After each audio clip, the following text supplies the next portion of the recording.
সীমান্তে কোনো আরসা বা রোহিঙ্গা কোনো সন্ত্রাসী গোষ্ঠী সীমান্তে থাকবে না। এই বিষয়গুলো জাতীয় নিরাপত্তার বিষয়, এগুলো নিয়ে সেনাবাহিনী বিজিবি এগুলো নিয়ে কাজ করতেছে অলরেডি।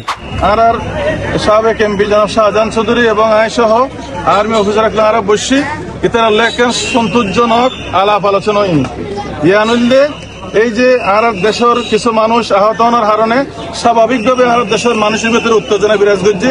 ইয়ানোর দ্বারা কিছু ছোটখাটো ঘটনা হয়ে আর অনুরোধ করছি যে এই ঘটনার পরিপ্রেক্ষিতে আর স্থানীয় হন মানুষের বিরুদ্ধে হন মামলা এবং হন প্রকার হ্যারাসমেন্ট যাতে নগরে আর অনুরোধ করছি তারা একমত হয়ে। 2 নম্বর হলে সীমান্ত আরসা আর কানার্মি ইন থাকিলে বারবার এর সীমান্ত সমস্যা হইব, গন্ডগোল হইব, আর প্রজেক্টের জড়িত মানুষ আর ব্যবসায়ী তারার ক্ষতি হইব। আর অনুরোধ করছি যে সীমান্তের মাঝে এ ধরনের বিচ্ছিন্নতাবাদী হনিকারা যাতে নরাকি যাতে ফ্রি করে দেয়।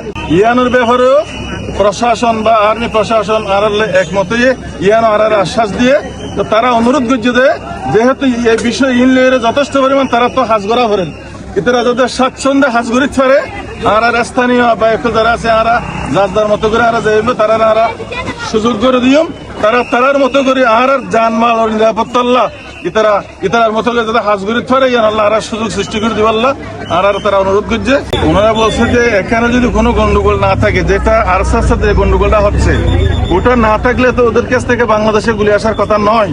এই জন্য এটা সমাধানটা হচ্ছে সীমান্তে কোনো আরসা বা রোহিঙ্গা কোনো সন্ত্রাসী গোষ্ঠী সীমান্তে থাকবে না, এটা আমরা বলেছি, ওনারা এটা আশ্বস্ত করেছে। এই বিষয়গুলো জাতীয় নিরাপত্তার বিষয়, এগুলো নিয়ে সেনাবাহিনী বিজিবি এগুলো নিয়ে কাজ করতেছে অলরেডি।